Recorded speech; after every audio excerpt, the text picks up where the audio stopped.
बिहार में अब एक नया दांव खेला है सम्राट चौधरी ने, और विकास के जो दावे किए जाते हैं, बड़ी बड़ी बातें की जाती है, सरकार की योजनाएं लोगों तक कैसे पहुंचे, उसके लिए अब जो पहले से परंपरा चलती रही है कि मंत्रियों को जिलों का प्रभार सौंपा जाता है। ये मंत्री ये जिम्मेदारी लेते हैं कि उनको जो प्रभार सौंपा गया, जिस जिले का प्रभार सौंपा गया है, वहां पर विकास कार्य कैसे आगे बढ़ रहा है, सरकार की योजनाएं कैसे वहां तक पहुंच रही है, कहां पे दिक्कत आ रही है, सब कुछ जायजा लेने की जिम्मेदारी मंत्रियों पर होती है। क्योंकि विधायक अपने अपने क्षेत्र में तो होते ही हैं, ये मंत्री भी विधायक होते हैं, उन्हें अपने जो विधानसभा क्षेत्र है उसका ख्याल रखना ही होता है। साथ ही ये जो प्रभार दिया जाता है जिले का, वहां पर जाकर के इनको ख्याल रखना होता है। लेकिन इसमें भी बड़ी राजनीति। अब आप जब देखेंगे, पूरी लिस्ट देखेंगे, तो आपको पता चलेगा कि राजनीति किस स्तर की हो रही है, किस तरीके से प्रभार के बहाने भी कई राजनीतिक दांवपेच खेले जा रहे हैं। सब कुछ मैं बताने वाला हूं आज के इस अंदर की बात में, यानी कि इस पर्दे के पीछे का सच क्या है, प्रभार सौंपने के पीछे क्या चीजें चल रही है, अंदर खाने क्या पक रहा है, अंदर की बात क्या है, जानेंगे आज के इस खास पेशकश में। इसे आखिर तक जरूर देखिएगा। नमस्कार, मैं हूं डॉक्टर सुरजीत सिंह और आप देख रहे हैं YBN बिहार झारखंड। अगर आपने अभी तक इसे सब्सक्राइब नहीं किया, सब्सक्राइब कर लीजिए, और अगर आपको ये वीडियो अच्छा लगे, लाइक कीजिए, शेयर कीजिए और कमेंट जरूर कीजिए। तो जी हाँ, प्रभार सौंप दिया गया है। 30 मंत्रियों को एक एक जिले की जिम्मेदारी दी गई है और 4 मंत्रियों को 2-2 जिले की जिम्मेदारी दी गई है। अब आप नीचे स्क्रॉल में देख रहे होंगे वो सारे नाम कि किन मंत्री को किस जिले की जिम्मेदारी सौंपी गई है। आप सब कुछ देख पा रहे होंगे, नीचे लिखा हुआ आ रहा है। लेकिन इसके गणित को समझिएगा कि इसके पीछे का राजनीतिक समीकरण क्या है। और सबसे पहले तो ये आपके लिए जानना बहुत दिलचस्प होगा कि कुछ मंत्री ऐसे हैं जो खुद भी नहीं चाहते थे कि किसी खास जिले की जिम्मेदारी दी जाए, लेकिन उनको जिम्मेदारी दी गई। अब जिम्मेदारी ऐसी दी गई कि उसके गहराई में जाएंगे तो आपको पता लगेगा कि कहीं किसी का स्वार्थ सिद्ध हो रहा है, और सब अपने बड़े नेताओं के हिसाब से चलते हुए नजर आ रहे हैं। कहीं किसी का स्वार्थ सिद्ध हो रहा है और कहीं कोई बहुत नाराज है। तो यह प्रभार सौंपने के बहाने भी बड़ी राजनीति की जा रही है। अब 1-2 एग्जाम्पल मैं लेकर के आपको बताना चाहूंगा कि कैसे ये पूरा खेल चल रहा है। सबसे पहला एग्जाम्पल मैं आपको विजय चौधरी का लेके बताऊंगा। विजय चौधरी, उनको 2 प्रभार जो है वो सौंपे गए। डिप्टी सीएम है, बड़ा चेहरा है, और 2 जिले जो हैं इनके लिए वो है पटना और नालंदा। अब ये 2 जिले ही क्यों? पटना राजधानी है, और राजधानी पर पकड़ अगर डिप्टी सीएम की है, विजय चौधरी की है, तो यहां जितने तमाम विकास कार्य हो रहे होंगे, सारी जिम्मेदारी विजय चौधरी की होगी। और अलग से फंड राजधानी के लिए आता है तो फंड की कोई कमी नहीं होगी, और सारा क्रेडिट जो है ये विजय चौधरी ले रहे होंगे। और ऐसा नहीं है कि विजय चौधरी ने आगे बढ़कर के ये लिया होगा, बल्कि ये कहा जा रहा है कि सब कुछ जो चल रहा है वो नीतीश कुमार के हिसाब से चल रहा है। विजय चौधरी काफी करीबी माने जाते हैं नीतीश कुमार के। अब दूसरा जिला जो विजय चौधरी को दिया गया है वो है नालंदा का। आप समझ चुके होंगे अभी तक कि नालंदा क्यों दिया गया। नालंदा इसलिए दिया गया क्योंकि वो गृह जिला है नीतीश कुमार का, और अब वहीं से अपनी राजनीतिक धरातल खोजने की कोशिश निशांत कुमार भी करते नजर आएंगे। फिलहाल तो निशांत कुमार जो MLC बन करके यहाँ पर मंत्रालय में रहेंगे, लेकिन आने वाले दिनों में अगर चुनाव लड़ने की बात आएगी तो इनको नालंदा ही जाना है, हरनौत, जहाँ से इनके पिताजी भी जीतते रहे हैं। तो ये माना जाता है कि नालंदा को कैसे आगे बढ़ाया जाए, क्योंकि सबके पीछे में एक राजनीतिक मजबूरी छिपी हुई है और एक प्लेटफॉर्म तैयार करने की कोशिश निशांत कुमार के लिए। निशांत कुमार अक्सर जाते रहते हैं, नालंदा जाते रहते हैं, गृह जिला है, जाना बनता है उनका। और वहां की जो जनता है, वहां के जो JTU के कार्यकर्ता हैं, नेता हैं, सभी लोगों की आकांक्षाएं ऐसी है कि भाई नीतीश कुमार अब केंद्र की राजनीति कर रहे हैं, तो जो प्रदेश की राजनीति निशांत कुमार कर रहे हैं वो थोड़ा सा नालंदा पर ध्यान दें, क्योंकि पावर सेंटर अब बदल चुका है। मुख्यमंत्री का गृह जिला होना अलग बात होती है।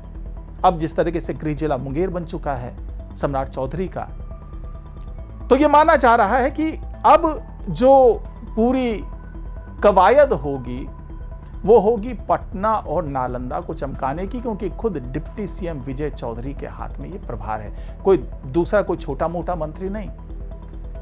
तो एक चीज आप समझ गए, इससे आप समझ गए होंगे कि किस तरह से राजनीति होती है। अब अगर इसको दूसरे तरीके से देखें, अगर हम बात करें कि भाई जो मुंगेर, अगर बात कर लें कि सम्राट चौधरी मुंगेर उनका है, तो वहां पर क्या किया जाए, तो वो जिम्मेदारी संजय कुमार को दे दी गई कि भाई आप जो है वहां पर उसकी जिम्मेदारी संभालिए। अब मुंगेर में विकास कैसे हो, ये सीधे सीधे हस्तक्षेप मुख्यमंत्री का ही होगा। वो जाएंगे वहां पर, उनको किसी ऐसे मंत्री की जरूरत नहीं है कि उनके इलाके में जाकर के जो है वो विकास का जायजा ले, वहां पर विकास कैसे हो। जब सीधे सीधे मुख्यमंत्री ही वहां से आते हैं तो विकास होना लाजमी है, और पावर सेंटर बन चुका है तो उसके लिए कोई बहुत मजबूत मंत्री इस तरह का चाहिए नहीं। तो इसीलिए अब एलजेपीआर के मंत्री को, संजय जी को वहां पर तैनात कर दिया गया कि ठीक है, आप वहां पर नजर बनाए रखिए और हमें खबर देते रहिए। और चिराग पासवान तो खुद बोलते हैं कि संकट मोचन मैं हूं, पीएम मोदी का, मैं बीजेपी का। तो ऐसे में मुंगेर संजय जी को सौंप करके अब वो भी निश्चिंत हो गए सम्राट चौधरी की ठीक है, ये भी पूरी वफादारी के साथ काम करते नजर आएंगे, हमें रिपोर्ट देते रहेंगे। क्योंकि अगर वो चाहते तो वहां पर किसी बीजेपी के कोटे के मंत्री को वो दे सकते थे, लेकिन सम्राट चौधरी को पता है कि वहां तो मैं ही काफी हूं, चलिए इनको भी कहीं ना कहीं एडजस्ट करना है तो हमारे क्षेत्र में एडजस्ट कर दीजिए। उसी तरीके से अगर हम दूसरे संजय की बात करें जो एलजेपीआर के कोटे से मंत्री हैं, उनको जमुई की जिम्मेदारी दी गई है। और जमुई की जिम्मेदारी इसलिए क्योंकि एक गढ़ है एलजेपीआर का, वहाँ से एलजेपीआर के ही अरुण भारती सांसद भी हैं, वो बहनोई भी लगते हैं चिराग पासवान के। तो ऐसी स्थिति में जाहिर सी बात है कि एलजेपीआर वाले चाहेंगे कि वो जिला जो है वो उनके हाथ में रहे। तो ये सोच करके जमुई की जिम्मेदारी एलजेपीआर के संजय को सौंप दी गई है। तो धीरे धीरे देखिए किस तरीके से राजनीति आगे बढ़ रही है। अब विजय सिन्हा की बात करते हैं। तो विजय सिन्हा को 2 मंत्रालय दिया गया है, मंत्रालय गया जी और गोपालगंज। और काफी दिनों से ये कयास लगाए जा रहे थे और ये चर्चा का विषय था कि जो विजय सिन्हा है उनको डिमोट किया जा रहा है, उनका डिमोशन हो रहा है, उन पे तवज्जो नहीं दिया जा रहा है। तो जो विभागों का बंटवारा हुआ उसमें भी ये चीज निकल करके सामने आई है।